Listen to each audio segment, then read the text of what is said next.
Arsenal could go 4 points clear at the top if they beat Fulham in a London derby in the live Saturday night football. They trained today without injured captain Martin Odegaard, while Ben White was also absent and Martin Zubimendi watched from the sidelines. They did have a number of key players reporting back from international duty, including Declan Rice and Bukayo Saka, who helped England qualify for the World Cup. Gabriel Martinelli also had a good week away, scoring for Brazil. With Martin Odegaard injured, could this be Mikel Merino's chance to put together a run of starts? Martin Zubimendi was all smiles, but he watched on from the sidelines after starting both games for Spain. Better news on the injury front saw Piero Hincapié train with his teammates. He's yet to make his Premier League debut. Mikel Arteta will hold his news conference tomorrow when we'll find out more about Odegaard's injury, and we'll bring that to you on Total Football. Yeah, really good morning, Tom. I'm going to move out of the way. What I will say is you won't be seeing Martin Odegaard behind you. You mentioned 6 weeks there. We know there's a knee injury. We're not entirely sure the extent of it. Mikel Arteta will do his pre-match press conference tomorrow. That's ahead of them playing Fulham on Saturday evening.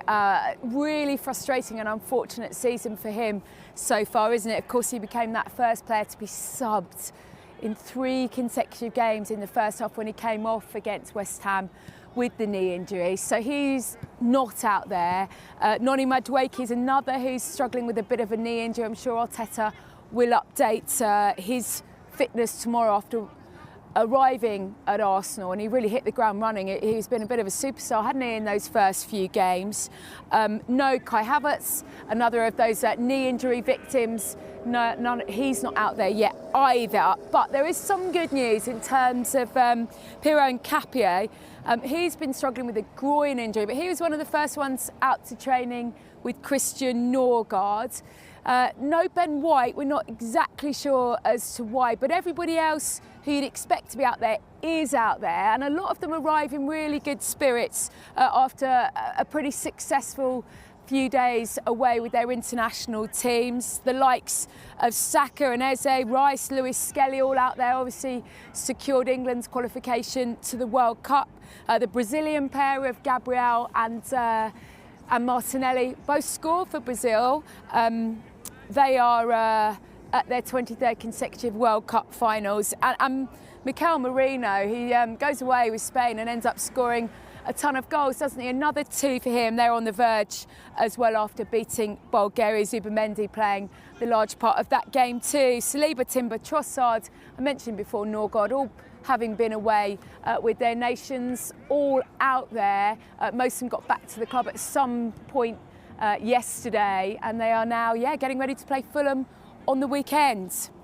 Before the last international break, they had Manchester City. They got a draw at home. They had Newcastle away. They got a really good win there. So they did have a tough run of games, whereas the next few seem on paper to be a little bit kinder. They're top of the table. How good a position are they in right now? Yeah, I think if you ask most Arsenal fans if they'd be happy to be a point clear going into that October international break, I think they would have probably snapped your hand off with a couple of those fixtures. As you mentioned, really, really tough. That Newcastle win felt really big, didn't it? That last-minute Gabriel header, having seen Merino equalise a little bit earlier in the game, and then built on that momentum with West Ham. You look at the fixtures and you think, before the next international break, they play Fulham, Palace, Burnley and Sunderland in the Premier League, with the likes of Madrid and Slavia Prague in there for Europe, and Brighton away in the Cup. But, they only managed to draw at Fulham last season, and those sort of games really cost them come the end of the season. Palace, we know the form they're in at the moment. And then, of course, it is away at Burnley and away at Sunderland. So, you look at it on paper and you think, there are points to be had here before that next international break. And it's just for Arsenal now about keeping up that momentum, isn't it? Going to Fulham, tapping into a lot of those players that have had successful few weeks, refinding momentum. We mentioned at the top, didn't we, about Odegaard and not being available. Arsenal have not had him available for so much over the last 2 seasons. But when you look at the strength in depth now available, particularly in that midfield position, you look at the likes of having sort of Eze available in that side, Zubimendi available, and the fact that Nwaneri hasn't even made some of those matchday squads, you feel that Arsenal have got that strength in depth despite some of those injuries to some of those key players. And we'll see, won't we? Fulham, not easy, as I say, a draw last season. They can sort of set the tone for these next few weeks with a good performance on Saturday, tea time. Remember, that one is live on Sky Sports. Yeah, part of the big weekend. Gail, thank you. That each club has 4 Premier League fixtures before the next set of international fixtures. Let's show them, actually, for Arsenal, Liverpool and Manchester City. Do you think that Arsenal will pull clear over these next few weeks? I do, because I think Arsenal will win their next 4 games up until the next international break. Fulham at home. Yes. Fulham away. Fulham away, so it's a tough test, but you'd expect them to win. Palace at home, they're solid at the Emirates, and if it was going at Palace, you could argue that the good run Palace have been on. Burnley away, you expect them to win, and Sunderland away, you expect them to win. So for me, I think it'd be 4 wins out of 4. Right, so you've got Arsenal with maximum points, so that means that they would 100% be top of the league. Of course. But then, if they're going to pull clear, where are Liverpool and Man City going to drop points? Remember that they don't have to play each other. Of course, and this is where I see it as I think Arsenal will win 4 out of 4, but I also think Liverpool and Man City will win their first 3 games. And then when they play against each other, I think it will be a draw. Which actually, although it would mean that Arsenal go a couple more points clear of both clubs, so they'd be 3 points clear of Liverpool rather than just the 1 at the moment. Liverpool and Man City, given that they've got to play each other, and given looking at those fixtures on paper, I think all 3 clubs, would you say that they'd all be fairly happy? Or would Man City be unhappy because they are at home to Liverpool?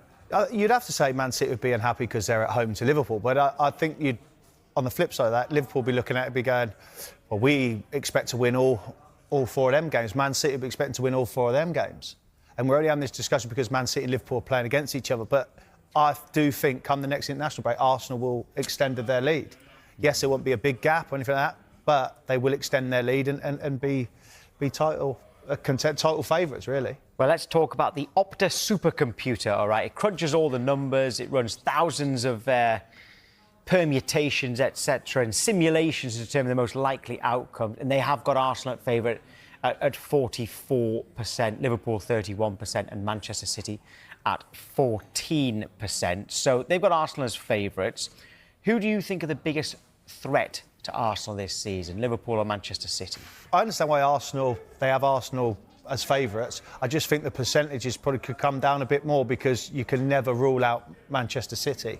Liverpool will arguably be second favourites and will run them close, but it'll be tight. You can never rule out a Pep Guardiola team, a Man City team with that quality and with a goal scorer in their team that's showing the form that he did when he first came in the Premier League, Erling Haaland. It's hard to rule them out or not have them fully in contention to win the Premier League. There's loads of messages going along the bottom of the screen. There was one from Rick who said that the biggest threat to Arsenal is Arsenal themselves. Do you understand what he means? Yeah, but I understand what he means because and this has been the question over the last 1, 2, 3 years, that the question's always been they haven't got a goal scorer. They've been lucky with injuries. They haven't got the squad. Well, at the moment, they have built a squad. Mikel Arteta's built a squad big enough to deal with the amount of games that come and the demand of the Premier League. And look, they're showing that. They're rightly so at the top of the league. And the next 4 games are probably going to prove that their squad is strong enough and big enough to continue the fight all the way to the end. Most of these Liverpool and Manchester City players have won the Premier League before, crucially, and that's our poll at the moment, is who is the biggest threat to Arsenal. Like I just asked Charlie, is it Liverpool or Manchester City? At the moment, Liverpool with 54% just beating Manchester City, and you were torn between the two, so I suppose that doesn't surprise you that it's not that far off 50-50. Because there's never going to be a big margin between them two, because Arsenal, you say number 1, but then it's them two, and it is close between them two. That's the issue, that there's no defining figure where you're like, oh, Man City have the edge or Liverpool do. They are tight, and it's going to run all the way to the wire. And we're having this conversation in October, and it's only going to be going month after month after month because we know the demand of the Premier League. The game on Sunday, one of the Arsenal's preparations for Saturday's meeting with Fulham were rocked by the absence of both defender Ben White and midfielder Martin Zubimendi from training on Thursday. The Gunners claimed top spot in the Premier League before the international break after Liverpool's 2-1 defeat to Chelsea, and Mikel Arteta will be hopeful of retaining that position with a victory over a Fulham side with just 2 wins from their first 7 games. Unfortunately for Arteta, it appears as though the boss may have an injury headache on his hands, particularly in midfield. Zubimendi did not take part in Thursday's open training session, instead watching on from the sidelines alongside sporting director Andrea Berta. Club captain Martin Odegaard is already sidelined with a knee injury that is expected to need at least another month out of action, perhaps forcing Arteta to get creative on Saturday against Fulham. Arsenal are well stacked in midfield, where Declan Rice and Eberechi Eze are likely starters in 2 of the 3 positions in the 11. Mikel Merino is a candidate to fill in, as is Danish international Christian Norgård, who completed his first 90 minutes of the campaign on international duty this week. Meanwhile, White was nowhere to be seen during Thursday's session. The 28-year-old has been forced to be patient this season, going unused in Arsenal's last 4 Premier League matches after losing his spot at right-back to Jurrien Timber. An injury for White, who missed a large portion of last season with a knee issue, would limit the depth available to Arteta at the back, although he could be replaced on the bench by the returning Piero Hincapié.